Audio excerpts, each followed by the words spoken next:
Tole egaa hordoftootaa fi jaalattoota maatii chaaneelii keenyaa kan taatan hundumti keessan akkam jirtu nageenyi badhaadha isiniin jecha.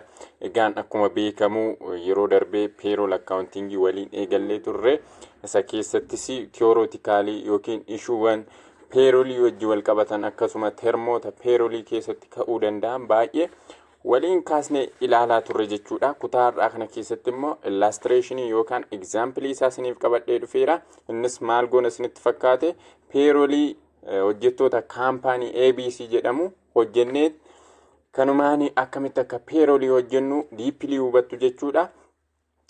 Kanan recommendation godhu bakka kanatti kana hubachuu fi duubatti deebitanii paartii jalqabaasaa yoo laaltan baay'ee gaariidha. Kana directly hojjechuun dandeessan yoo paartii jalqabaasaa sana amma ta'e ilaaltan malee jechuudha.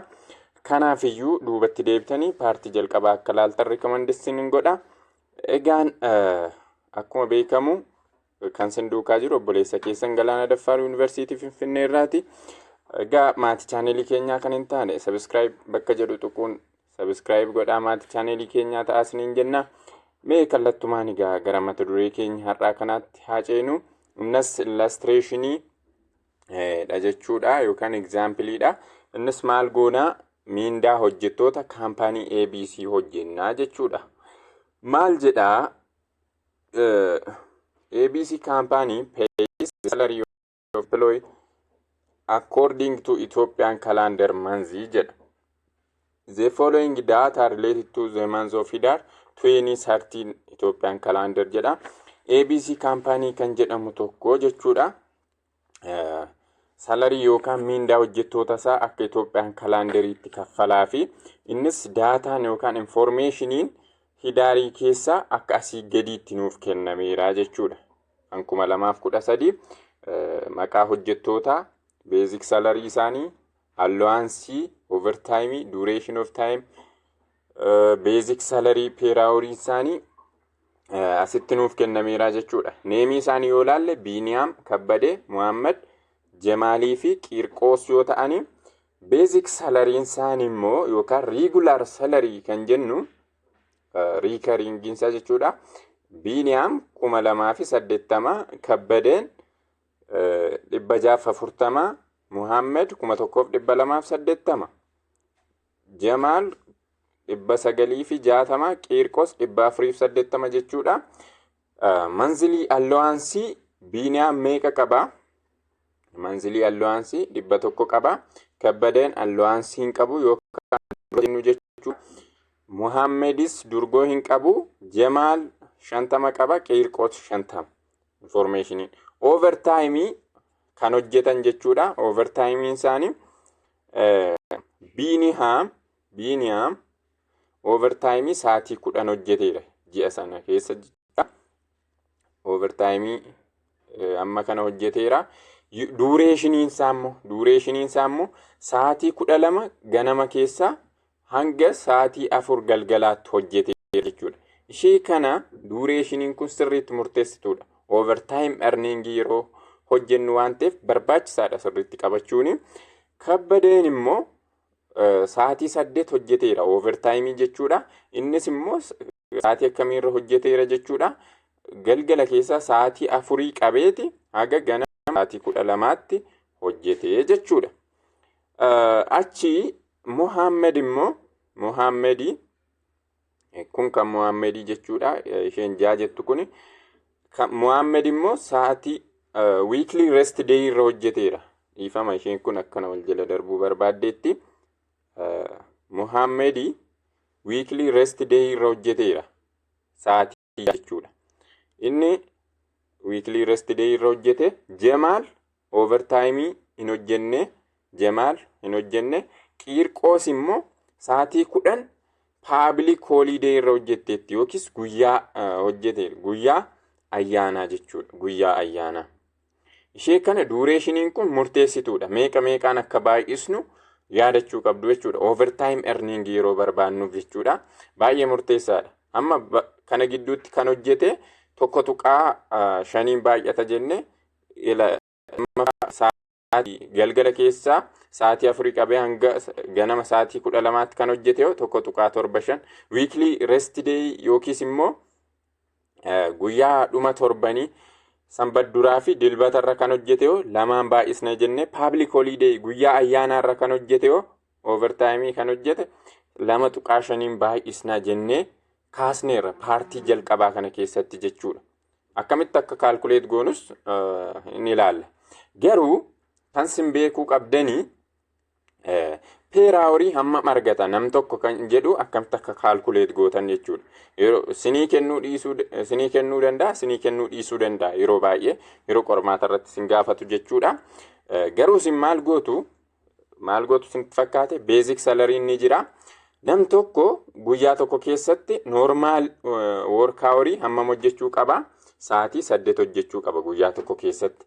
Torbee keessatti immoo guyyaa 5 hojjeta waan ta'eef 5 yoo baay'istanii 40 argattu. Sa'aatii 40 hojjetaa jechuudha nam tokko torbeetti jechuudha. Jiini tokko immoo hammam qaba? Torbee 4 qaba. 4 yoo baay'istan 160 argattu jechuudha.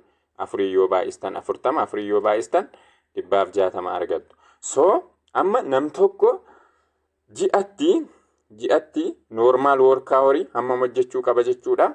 160 jechuudha.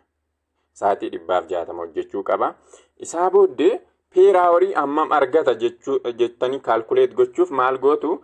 For example 4,000 nyaata yoo ta'e nam tokko ji'atti payroll hammam nyaata jettanii calculate gochuuf jechuudha 160 firtu sa'aatii 160. Amma kana yoo hirtan meeqa siniif dhufa? 25 waan akkasii dhufa mitiire. Kana siniif dhufa jechuudha. Akka kanaatti payroll nam tokko hammam argatattanii calculate gootu. Asirratti garuu nuuf kennameera basic salary payroll-insa. Amma kan biiniyaam 280 hiruu 160 jedhe calculate godhe 13 fideera. Kan isa ittaanus 640 hiruu 160 jedhe calculate godhe 4 fideera.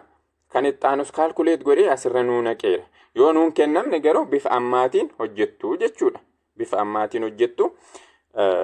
Sun immoo payroll sun yeroo overtime earning isaa calculate goonu nu fayyada jechuudha. So amma additional information immoo nuuf kennameera waanuma amma irratti jechuudha. Additional information nuuf kenname maal jedha? A management of agency usually expect a worker to work 40 hours in a week, and during Sane 2013 all workers have done as they have been expected. Maal jedha? Managementiin agency kana yeroo baay'ee akkamitti expect godha? Torbee keessatti sa'aatii 40 akka hojjetanitti. Akkuma expect godhe immoo hojjetaniiru jechuudha employeen sun akka irraa eegametti jechuudha. Inni kabiraan information dabalata all workers of this agency are permanent employee except Kabbade. Hundi isaanii permanentidha yookiin achuma keessa hojjechaafu jechuudha. Kabbadeen garuu permanent miti, temporary employeedha jechuun yeroo muraasaa booddee gadhiisee deemuu danda'a jechuudha. Kanaaf amma isheen kun immoo waasi yaadachiisuuf maaliif nu fayyaddi? Permanent employee yoo ta'e pension contribution yookiin xurataa yookiin soorama isa jennu afaan Oromoon jechuudha. Isheen citaa deemti jechuudha. Yoo temporary yookaan non permanent taate immoo kutaan deemu jechuudha. Maali? Pension contribution yookiin xurataa yookiin soorama isa jennu afaan Oromoon jechuudha. Kabiraan Mohammed agreed to have a monthly bill of 200 be deducted and paid to Credit Association of Agency as a monthly saving. Mohammed immoo maal irratti walii galeera? Mindaa ji'aasaa keessa qarshiin 200 akka irraa cite Credit Associationitti akka galu akka qusannaatti jechuudha. Achi akka galu maal godheera? Walii galeera jedha. Mindaa ji'aasaarraa 200 cite Credit Associationitti akka monthly savingitti akka galuufi jechuudha. Inni dhumaa yookiin arfaffaan jechuudha. All employees agreed to contribute 1/8 of their monthly salary to disaster prevention and preparedness commission jedha yookiin DPPC kan jedhu kanaaf jechuudha. Employeen hundi isaanii yookiin hojjettoonni hundi 1/8 mindaa ji'aa isaanii kana maaliif contribute gochuuf walii galanii jedha. Dhaabbata DPPC kana afti contribute gochuuf walii galanii jedha. Informationiin kun nuuf kenname. Maal immoo nu gaafata? Instructioniin jechuudha. Jalqabarra prepare payroll sheet sanee 2013 irratti jechuudha. Dhuma accounting period jechuudha. Akka warra alaatti December 31dha. Yeroo baay'ee Itoophiyaa keessatti maalidha? Sanee keessadha jechuudha. So tokko payroll sheet qopheessii jedha. Lama maal jedha? Record payment of salary as of Sanee 13 2013 using CK number 41 as a source document jedha. Kun seeraan kan maxxanfamedha. Dokumentiin kun isarratti hundoofneeti kan hojjennu jechuudha. Kaampaaniin of harkaa qaba jechuudha. Lakkoofsa kanadha waa'ee isaarratti kan haasawu jechuudha.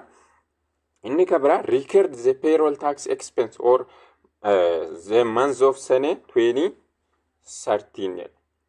Kana jechuun payroll tax expense kan jennu maalidha jenne yeroo duraa kaasne payroll tax expense kan jennu pension contribution employeeriidhaan maal ta'u jenne contribute ta'u jenne ishee percentii 11 jechuudha. Employeen 7 jenne employeeriin percentii 11 jenne isheen kun payroll tax expense kan jennu kan inni Sanee 2013 irratti galmeessi jedhu ishee percentii 11 eenyu contribute godhu jechuudha. Employeeriin contribute godhu jechuudha. Ishee galmeessina jechuudha. Kabiraan alfaffar record payment of the claim of credit association company that arose from Sanee's payroll assuming that payment was made on Hamile 1/2013 jedha. Credit association claimii ta'e sana maal goona record goona ishee abduuni maal godhe jedha agree godhe yookiin irratti walii galee jechuudha. Inni kabiraan shanaffar record payment of claim of DPPC that arose from Sanee's payroll assume that payment was made on Hamile 1/2013 jedha. Employee hunda DPPC sanaaf kaffaluuf walii galaniiru. Paymentii sana maal goona record goona jechuudha. Dhumarratti assuming that withholding tax and pay tax of month of Sanee 2014 have been paid on Hamile 5/2013 via CK number 15 record journal entry jedha. Payroll taxi 2014 kana maal gooneedha galmeessi jedha. Dhumarratti kan galmeessina jechuudha waan kana. Withholding tax akka lakkoofsa yookiin nambarii lakkoofsa 50ffaa kanarra jiru jechuudha. Inni kun seeraan kan kaa'amedha. Isarratti hundoofneeti record goonaa jechuudha. Kanneen kana akkamitti akka calculate gochaa deemnu ilaalla. Jalqaba maal goonaa warree kana hojjechuu fi maal argachuu qabna? Gross earning jechuudha. Gross earning argachuu qabna dura. Gross earning argachuuf immoo basic salary plus allowance plus overtime earning plus other bonus yoo jiraate itti daanaa jechuudha. Gross earning argachuuf jechuudha. Bonus kabiraa yoo jiraatan itti daanaa. Gross earning argachuuf jalqaba basic salary fi allowance overtime kanatti daanaa jechuudha. Kanaaf amma maal calculate goonu overtime earning keenya calculate goonu. Akkamitti calculate goona? Overtime earning akkamitti calculate goona? Overtime hour worked times jenna ordinary hourly rate times overtime rate.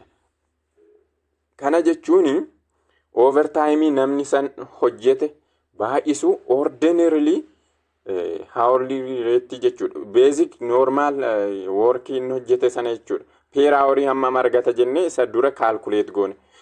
Basic salary over normal work hour sana calculate isa goone sana baay'isu maali? Overtime rate jechuudha. Kana jechuun amma biiniyaam maal godhe sa'aatii 10 overtime hojjeteera. Ordinarily work hour rate immoo 13 dha. Inni immoo eessaa dhufe? 1,000 fi 2,080 hiruu 160 jennee ishee arganne jechuudha. Ishee baay'isuu tokko tuqaashan immoo eessaa dhufe? Overtime rate inni sa'aatii kam hojjete jechuudha. Ishee kana gidduutti hojjete jechuudha. ganama sa'aatii 12 qabe hanga galgala sa'aatii 4tti hojjete waan ta'eef 1.5 baay'isuu qabnaa jechuudha. Akkanatti sadansaa gaafa walitti baay'isnu overtime earningiin isaa hammamidha jechuudha. Qarshii 195 jechuudha. Kabbadeen immoo sa'aatii 8 hojjeteera.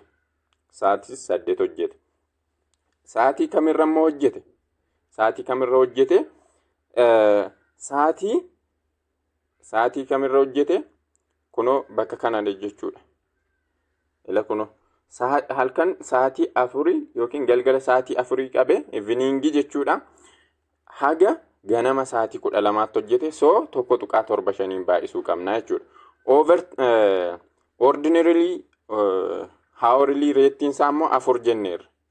4 jenneerra. Dura calculate goonee jechuudha. Isaa booddee sadansaa gaafa walitti baay'isnu 56. Jamaal hin hojjenne waan ta'eef as keessatti hin jiru jechuudha. Jamaal overtime hin qabu jenneerra dura. Mohammed immoo sa'aatii 6 hojjeteera. Sa'aatii 6 hojjeteera. Ordinarily hourly rate isaa sila calculate goonee jechuudha. Basic salary over 160 jenne 8 arganneerra. Baay'isuun 2. 2 immoo maaliif jenne?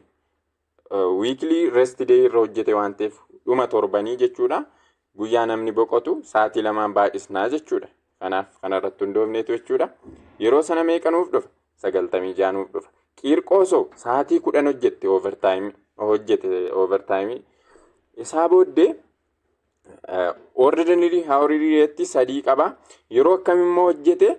Public holiday irradha. Yeroo public holiday irra hojjetu immoo 2.5 baay'isnaa jechuudha. So gaafa baay'istan meeqa siniif dhufa? Kana 75 siniif dhufa. Kana erga jenne maal goona? Allowance gross earning yeroo argannu gaa basic salary plus allowance plus overtime earning jechuudha. So sadansaa gaafa walitti daanu Biiniyaam 100 hojjeteera. Information dura nuuf kenname sanarraa jechuudha. Overtime calculate goone 195 arganne sadansaa walitti daana. 2370 gross earning jechuudha. Kan hojjeteera. Kabbadeen immoo 646 basic salary qaba. Allowance yookiin overtime earning insa 56 calculate goone arganneerra sadansaa walitti daana. 696. Mohammed immoo basic salary meeqa qaba? 1,280. Allowance hin qabu yookiin durgoon qabu 0 ta'a. Overtime earning insa 96. Sadansaa walitti daatan 1,360. Jamaal bira yeroo dhufnu basic salary 960 ta'a. Isaa booddee overtime allowance 50 qaba. Overtime hin qabu. Overtime hin hojjenne jechuudha. 0 ta'a. Kanaaf kana yeroo walitti daatan 1,010 siniif dhufa jechuudha. Qiirqoos immoo basic salary 480 qaba. 50 allowance qaba. 75 overtime earning isa hojjenne arganne sana sadansaa walitti daanu gross earning 605 hojjeteera jechuudha. Inni kabiraan taaksii yookaan deductionoota warra jiran calculate gochuudha. Taaksii immoo akkamitti calculate goona? Miindaan nama sana range kana keessaa bakka kamitti argama jenneeti calculate goona jechuudha. Amma 0 hanga 600 kana gidduutti argama yoo ta'e taaksiin irratti hin citu. Yoo range kana gidduutti argama ta'e immoo percentii 10 irraa kuttaniitu jechuudha. Kana irraa deduct gootu. 60 tax exempted yookaan deduction taatiif waan ta'eef jechuudha. Qarshiin 60 tax exempted taatiif keessa. Akkasumatti range bakka inni argamu miindaan isaa sun bakka itti argamu yookaan gross earning isaa bakka itti argamu laaltu percentii 15 miindaa isaa sana baay'istu irraa deduction akkasirraa hir'isaa deemtu jechuudha. Amma yoo miindaan isaa 10,900 ol ta'e immoo percentii 35 irraa kuttaniitu isaa booddee deduction yookiin tax exempted kan taatu miindaa isaa sana keessaa yookiin kan taaksiin ittiin kutamne 1,500 taati isheen irraa hir'atti jechuudha. Range kana gidduu keessa bakka miindaan yookiin gross earning isaa bakka itti argamu dura adda baastanii beekuu qabdu jechuudha. Kanarratti hundooftanii kan hojjettan. Amma fakkeenyaaf gara deductioniitti yoo dhufnu jechuudha. Amma waa'ee total deductioniitti dhufaa jirra laa. total deduction jedha bakka kana total deduction. Amma jalqaba deductioniin taaksii jira, pension contribution jira, other deductioniinis ni jira jechuudha. Amma DPPC sanaaf kan citu jechuudha. So amma gara taaksiitti gaafa dhufnu biiniyaam irraa haa eegallu. Biiniyaam irraa gaafa eegallu gross earning isaa 2375 calculate goonee arganneerra duubatti deebitanii yoo ilaaltan jechuudha. Isaa booddee 2375 bakka kamitti argama? Reenjii kam keessatti argama? Bakka kanatti argama jechuudha. Bakki ishee kana gidduutti argama. So 15 baay'isnaa jechuudha. 2375 sana jechuudha. 15 erga baay'isnee meeqarraa hir'isnaa? 442.5 kan irraa hir'isnaa jechuudha. Kunoo akkuma asirratti arganii baay'ise 356.25 argate. Isaa booddee 442 irraa hir'ise meeqa dhufeefi 213.75 dhufa jechuudha. Pension contribution immoo basic salary irratti hundaa'eetidha. Gross earning osoo hin taane basic salary isaanii irratti regular salary isaanii irratti hundooftaniiti percentii 7 irraa kuttu. Maaliif employeen yookiin hojjetaan percentii 7 contribute godha waan ta'eef jechuudha pension contributioniif. So kanaaf amma basic salary biiniyaam meeqa ture? 2080dha. Percentii 7 baay'istu. Meeqa dhufaa? 445.6 siniif dhufaa jechuudha. Isaa booddee deductionii kan biraan kan jiru immoo hundi isaaniiyyuu 1/8 miindaa isaanii maaliif contribute godhuuf walii galaniiru jenne DPPC sanaaf jechuudha. So 1/8 basic salary biiniyaam kana meeqadha jechuudha? 2088 yoo qooddanii 260 jechuudha. So kanneen sadan walitti ida'aagama. Deductionoota kana sadan total deduction argachuuf jechuudha. Meeqa siniif dhufa? 619 kana sadan gaafa walitti ida'atan 619.35 siniif dhufa jechuudha. 35 siniif dhufa jechuudha. So amma net pay yookiis immoo home take pay kan jedhamtu yookiin kiisitti fudhatee kan galu deductioniin hundi irraa cite waan overtimein itti dabalame allowancein itti dabalame isaa booddee deductioniin garaa irraa cite normally kiisii isaa kan seentu net pay kan jennu jechuudha. Ishee calculate goonaa jechuudha karaa bira kan bira. Gross earningin keenya asitti 2375 arganneera.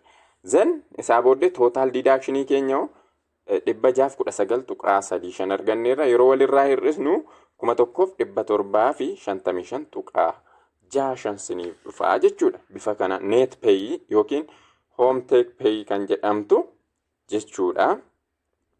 Ishee kana kan biiniyaami. Isaa booddee kabbadee Phexros jechuudha. Kabbadee Phexros immoo miindaansaa meeqadha yookiin gross earning jechuudha. Regularii qofaa osoo hin taane allowance dabalatee gross earningiinsa 696 jechuudha. Isaa booddee isheen kun reenjii kam keessatti argamti? Ishee lammaffaa yookiin persentiin 10 irratti cittu sana jechuudha. Sirriitti yaadachiisuuf ishee kana fayyadamtu jechuudha. Bakka kanatti argamti. Kanaaf iyyuu maal goona? Isheen persentii 10 baay'atti 9.6dha. Deductioniin immoo maaf irraan cinne seetan bakka kanatti deductioniin maaliif irraan cinne income taxiin deductionii sanaa gadi waan ta'eef waan deduct yookiin tax exempted taatuuf hin jirtu achi keessaa.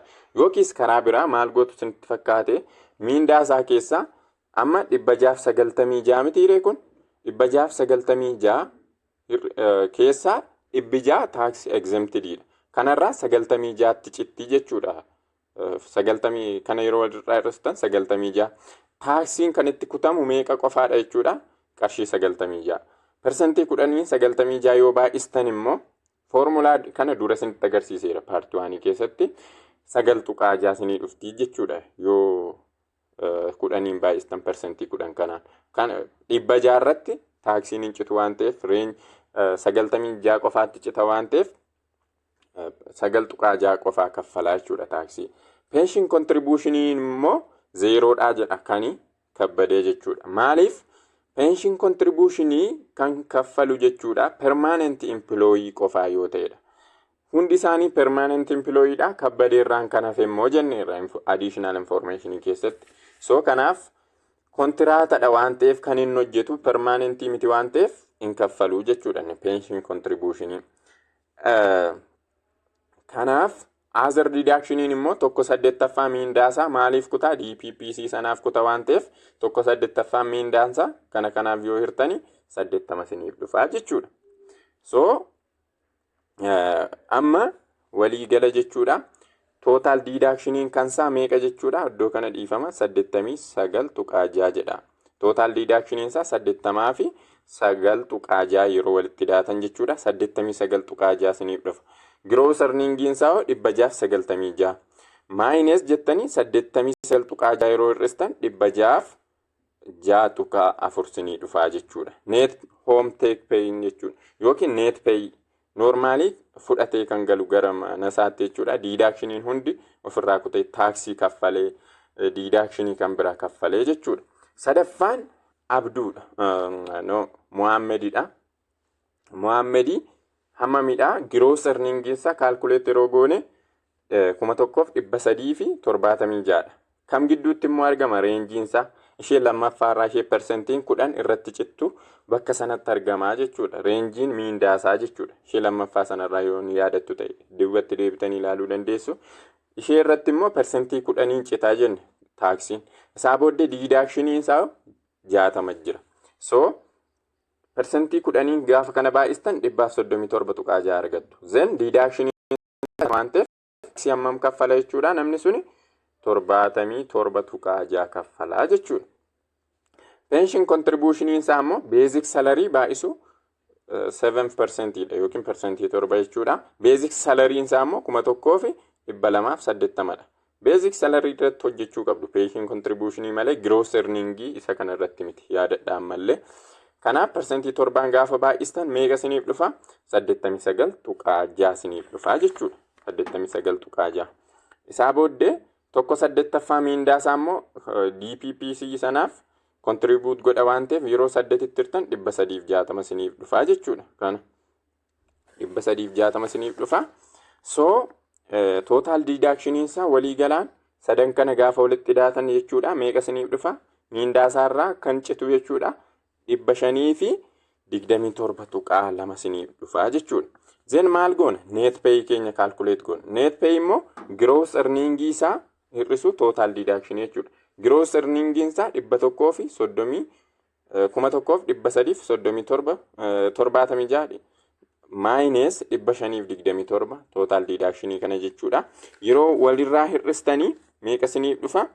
848.8 isiniif dhufa jechuudha. Asirraa xiqqoon mul'atu asitti isiniin barreessa kana isiniif dhufa jechuudha. Kana qabadha. Kan abduu jechuudha.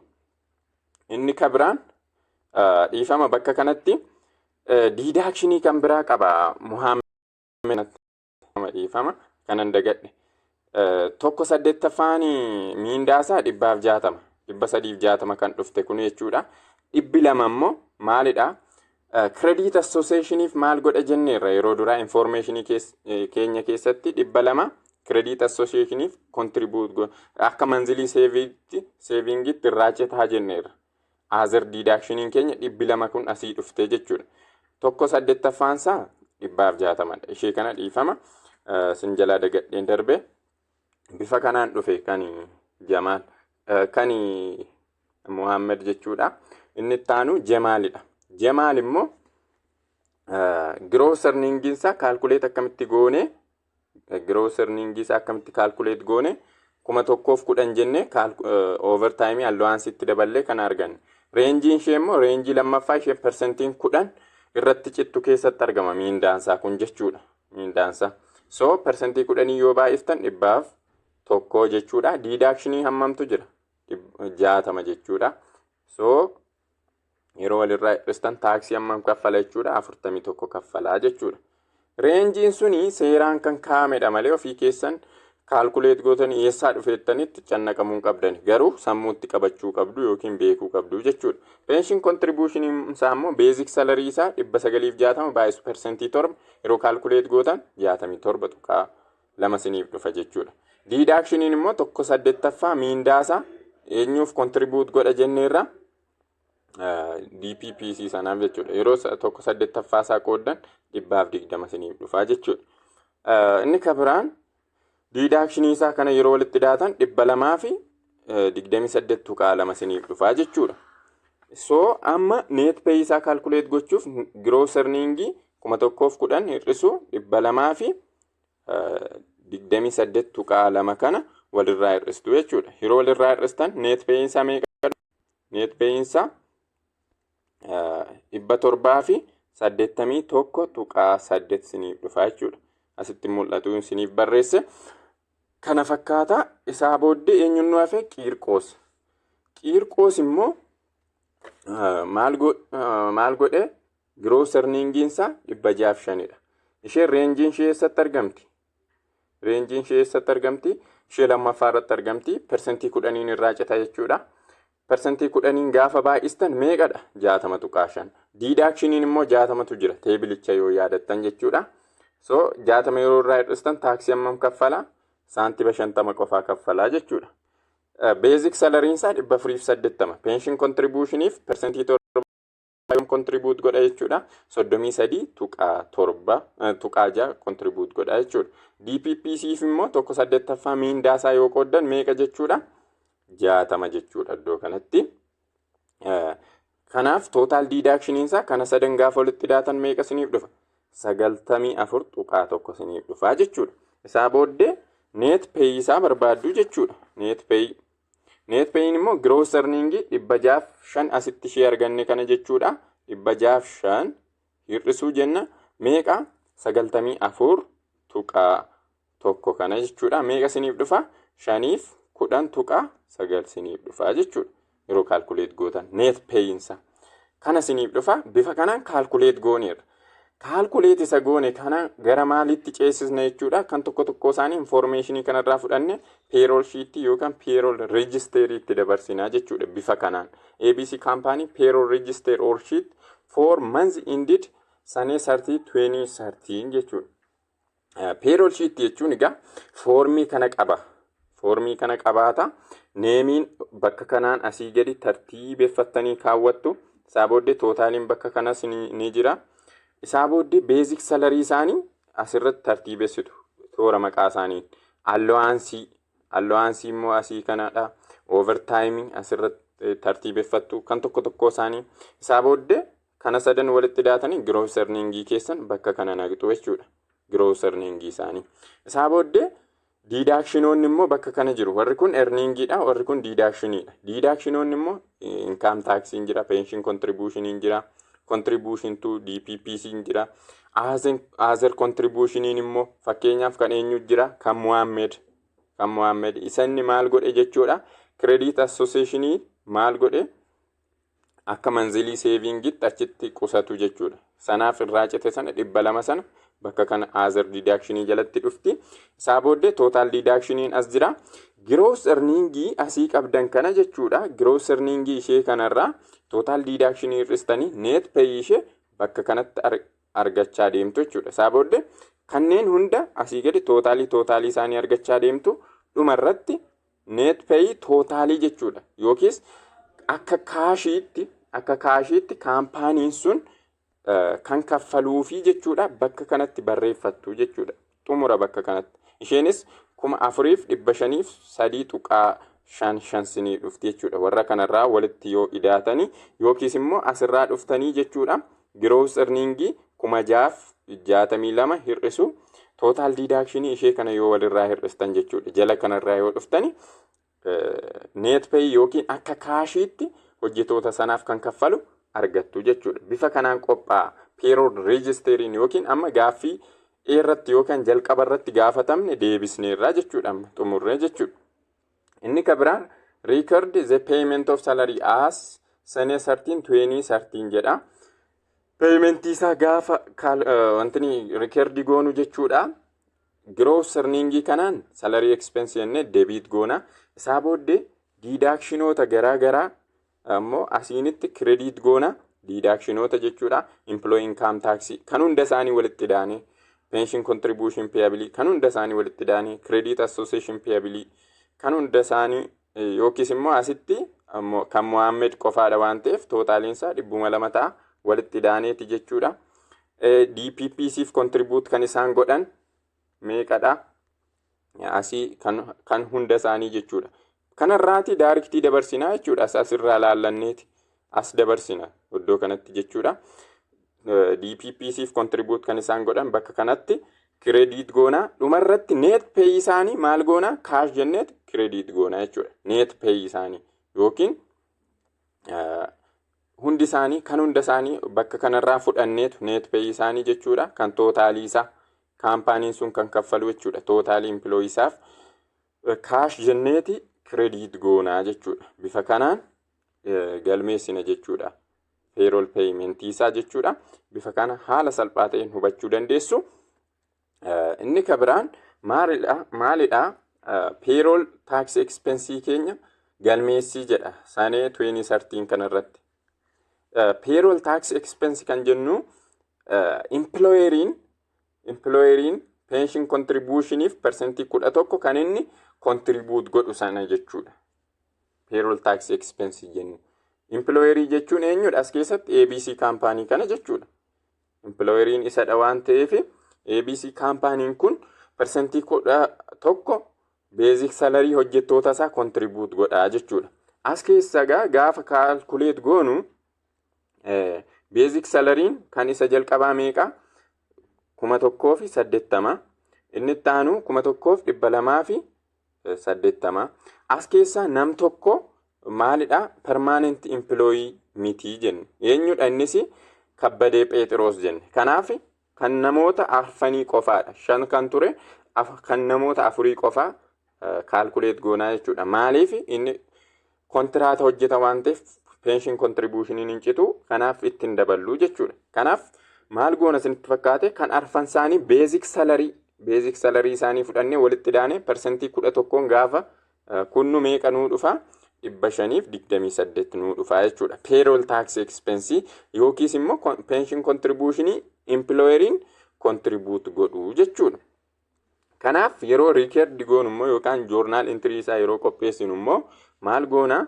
Iddoo kana dhuftanii payroll tax expense jettanii 528 debit gootu, pension contribution payable keessan immoo 528 credit gootu jechuudha. Bifa kanaan sirriitti qabadhaa. Inni kabiraan Abduu Muhammed yookiin Muhammed kan jennu hammam credit saving associationiif contribute godheera jenne qarshii 200 akka manzilii savingiitti akka taa'uufiif irraa akka diidaakti godhu barbaadeera jenne. Kanaaf isa yeroo recordii yookaan journal entry isaa qopheessinu jechuudha. Credit association payable jenneeti. Credit association payable jenne maal goona? 200 debit goona. Cash jenneet bakka kana caashidha. Xiqqoo isinitti mul'achaa jiru credit goona jechuudha 200. Kan Muhammed suni wantaniif jedhe jechuudha. Akka manzilii savingiitti credit associationitti akka deemu jechuudha. Qarshiin 200 miindaa ji'aasaa keessa kan inni eeyyame yookiin walii gale suni jechuudha. Bifa kanaan galmeessitu. Inni itti aanu shanaffaarra kan nu gaafate maalidha? Record payment of DDPC claim that arose Senes payroll assuming that payment was made on Hamile 1/2013 jedha. Hundi isaanii pension DPPCf 1/8 miindaa isaanii contribute akka godhanii walii galaniiru jenne. Kan hunda isaanii gaafa walitti daanu jechuudha. Teebilicharraa argattu payroll register sheet sanarraa jechuudha. Payroll register payroll sheet sanarraa kan hunda isaanii gaafa walitti daatan kan isaan contribute godhanii 1/8 miindaa isaanii kan hunda isaanii meeqa ta'a? 680 DPPC payable jenne debit goona, cash jenne 680 credit goona jechuudha. Isheen kun eessarraa? Payroll sheet keenya isa hojjenne sanarraa salphumatti argannaa jechuudha. Isaa booddee maalidha? Dhumarratti record payment of withholding and payroll tax to inland revenue administration on Hamile 6 2013 jedha. Kana keessatti maal goona? Income taxii sana yookiin taxii isaan kutan sanaa fi maal galmeessina jechuudha. pension contribution kan employee fi employeriin kaffalan bakka tokkotti qabneeti jechuudha. To what? To Inland Revenue Administration on Amile 6/2013 kan jedhu kanaaf jechuudha. Kanaaf maal goonare employee income taxiin kan hunda isaaniiti kun walitti da'ameetu kan hunda isaanii taxiin isaan kaffalan hunda isaanii. Kanaaf employee income tax net 342.45 payroll sheet keenya sanarraa directly arganna waan ta'eef achirraa fudhannee debit goona bakka kan cash jenneetu 342.45 credit goona jechuudha cash jenneetu. Isaa booddee pension contribution keenya immoo pension contribution payable keenya immoo eessaa dhufe 864 employee miindaa basic salary isaanii irraa percentage 7 contribute godhuu jenneerra tokkoon isaanii. Kan hunda isaanii gaafa walitti daanu 336 waan akkasii dhufa payroll sheet keenya irraa yoo laalle jechuudha. Employeriin immoo percentage 11 contribute godhaa jenneerra basic salary hojjettoota isaarraa. Isa dura yeroo calculate goone meeqa arganne 528 arganneerra. Kana lamaan gaafa walitti daatan waliigala pension contribution payable keessan 864. Yeroo journal entry isaa qopheessinu pension contribution payable jenne 864 debit goona cash jenne 864 credit goona jechuudha. Kana fakkaata waa'een payroll baay'ee salphaadha. Afaan keessaniin salphaatti hubachuu dandeessu jechuudha. Kanumaan nugaa kutaa ittaanu keessatti chapter 4 partnership accounting kan jedhu walitti deebina jechuudha. Kutaan har'aa kanuma irratti nugaa waraabulaa galatoomaa nagaan tura.